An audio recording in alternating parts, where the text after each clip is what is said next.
Hello, good morning. Our first issue is normalcy in Jammu and Kashmir. Jammu and Kashmir state has been bifurcated into two union territories. In this context, People's Alliance for Gupkar Declaration, it has reiterated its demand for restoration of statehood to Jammu and Kashmir, plus restoring the special provisions for Jammu and Kashmir. Earlier, Jammu and Kashmir under Article 35A had special provisions and under Article 370 had its own constitution. Now, after bifurcation and this special status that was there for Jammu and Kashmir was removed. Now, all major political parties in Jammu and Kashmir under this Gupkar alliance, through this Gupkar declaration, they are asking for restoration of the statehood. Next issue is arrest of Union Minister and the related procedure. Recently in Maharashtra, Union Minister was arrested, later granted the bail. In this context, we have to understand the privileges of the parliamentary members because he is a minister for micro, small, and medium enterprises and is a Rajya Sabha member. What are the protections for arrest? This is important from the polity point of view. Parliamentary members from both the houses, they have certain privileges. First of all, if a person has to be arrested, the person has to be the chairman or the speaker of the house should be given the prior information. No arrest can happen within the premises of the parliamentary house. And the privileges from freedom of arrest, they are extended to the parliamentary members in civil cases. Civil cases means no arrest can happen during the session of the parliament or before and after 40 days of the session. But there are no parliamentary privileges that are existing for criminal offences and preventive detention. In this context, Maharashtra government said, so this is a criminal offence, that's why we arrested. But then the opposition party in Maharashtra, that is the ruling party at the center, says that this is against the procedure established. That's why they criticized it. But parliamentary member, union minister can be arrested. But this is the procedure that has to be followed. Next issue is Russia and India with regard to Afghanistan. Recently, our Prime Minister and Russian President has discussed on coordinated strategy in Afghanistan because in Afghanistan, NATO forces are leaving by this 31st. All the forces of NATO and USA, they are going to go back. In this context, the regional countries, they have to play an important role. Russia as a global player, India as a regional player, under BRICS, we are discussing the ongoing situation in Afghanistan. And then there is this particular conference of national security advisors from all the 5 countries of BRICS nations in combating the terrorism, especially keeping in mind the Afghanistan's present situation. Next issue is hand grenades are procured from the private sector. This is the first time hand grenades are procured from the private sector. Generally, ammunition means bombs, etc. These are made by the public sector itself. But now, ammunition supply from the private sector to the army, this has been accepted for the first time. The multi-mode hand grenades from this particular company known as Economic Explosives Limited. This particular company has produced them. EEL, this company, has taken the technology from DRDO. DRDO, under its technology transfer to industries, it gives the technology and technological know-how from its patented technologies.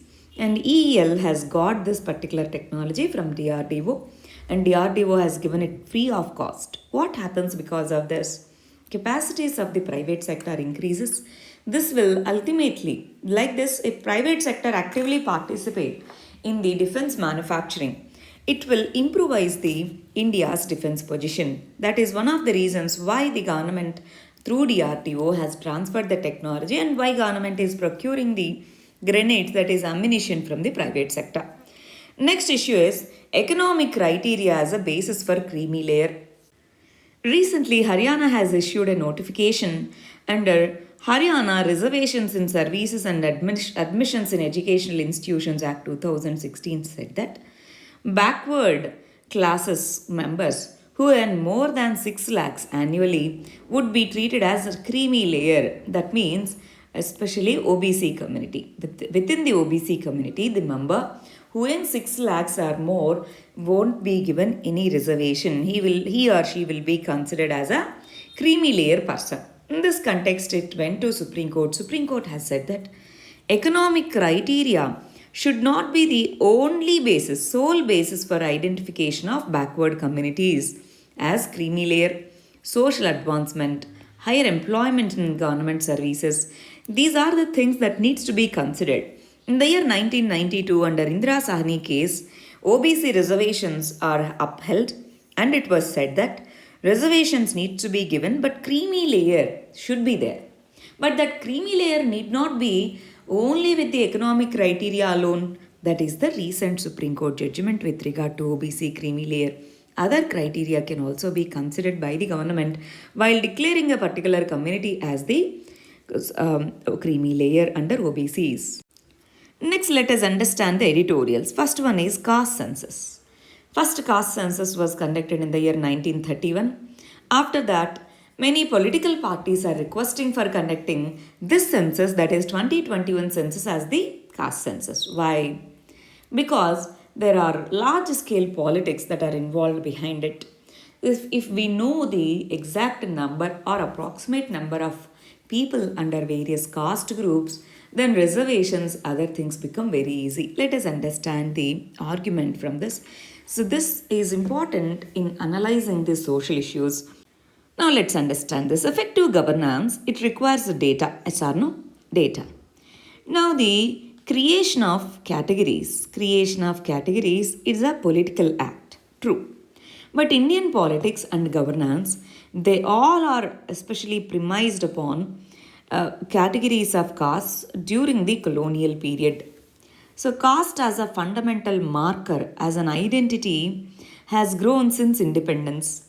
See, after independence, our constitution says no one should be discriminated against the caste, race, religion, etc. In this context, after independence, since independence, it increased.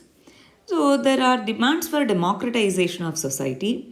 Now, the various groups are questioning the rights of tribals, Dalits, and large-scale OBCs. In this context, Constitution recognizes socially and educationally backward classes. So, political representation of these communities has increased their participation in the government jobs, etc. So, now there is a commission called Mandal Commission. Based on Mandal Commission's report itself, in 1991, OBC reservations are introduced in India. Now, if we know the number of number of caste groups and the population in each caste group, one that will benefit the political class to mobilize the people to reservation policy can be changed. Now, see, there are many demands for inclusion of various people into OBCs. Too many communities are feeling that they need to be added to the OBCs and they should get the reservations. And they're also requesting for reservations in private sector too. In this context, caste census and caste grouping, that demand for that renewed. So, in this context, there should be a broader discussion. Some people say that this will further divide the society. That's why there should be a transparent debate among various stakeholders before going for this. Next issue is National Automated Facial Recognition System. National Facial Automated Facial Recognition System. It is to facilitate the investigation of crime and detection of criminals. So this is implemented using various technologies, facial recognition technology, where artificial intelligence, machine learning is used to reconstruct the face of the individual, which we call as face print. We have footprint, fingerprint, DNA fingerprint, like that face print. Face print means based on the biometric data, facial landmarks such as shape of the cheekbones, contours of the lips, distance from the forehead to the chin. So, based on various things, various biomarkers, face print is constructed. But then there are certain issues, technological issues such as errors and biases. But then this data has a larger dimension, that is right to privacy. How proportionate is it to implement? So, data privacy, right to privacy is an issue. Plus, there is no legal basis for this. For example, recently government is trying to introduce DNA technology bill. That's a statutory provision, but for this there is no statutory recognition also. Only cabinet has approved it. In this context, this technology is important, but we need strong data protection law. We need statutory authorization for this. Then only such systems can be introduced. Till then, we can place it under moratorium. Next issue is India's recognition of Taliban. We want to recognize, or we are recognizing, Taliban government not because they have constitutional mandate, not because they are democratically elected, but because they have the power, they have the de facto power, and they are the rulers as of now. So under international law this is not acceptable, but we that's why there is a confusion, should we recognize them or not. But as of now we don't have the choice. Next issue is climate change and Arctic cooperation. In the Arctic region, many countries are cooperating for economic reasons, for political and strategic reasons. Now, this is the time where we need to cooperate at the environmental level because environmental challenges are there. These environmental challenges, they outweigh the military and economic issues. There are 8 countries who have direct access to Arctic resources such as Canada, Denmark, Finland, Iceland, Norway and Russian Federation, Sweden and USA. Then there are other observer countries including India. There is a council called Arctic Council. Arctic Council is predominantly focused around military and economic issues. Let's say Russia's role in Ukraine. That has made this council to be skeptical about Russia's role in the Arctic region. So, military and economic issues, yes, they are dominating, but as of now, we know that Arctic region is experiencing huge damages and losses due to climate change. That's why Arctic cooperation is required among the Arctic member countries with regard to climate change. Next issue is Sero survey, blood survey. Sero surveillance, the fourth Sero surveillance was conducted by ICMR. Sero surveillance, this is important. This ascertains the past infections among the population. In case of COVID-19, it helps in detecting whether antibodies are there in the particular population or not. If population is there, if antibodies are there in the population, we say herd immunity is there. So in this context, RT-PCR and rapid antigen test, these are used. But this sero surveillance, this will isolate, this will also help in isolating the virus, and this will help in managing the complications. That's why sero surveys, though their effectiveness in detecting the active infections is less, but these are helpful at the community scale. Next and last issue is rethinking the perks for the players.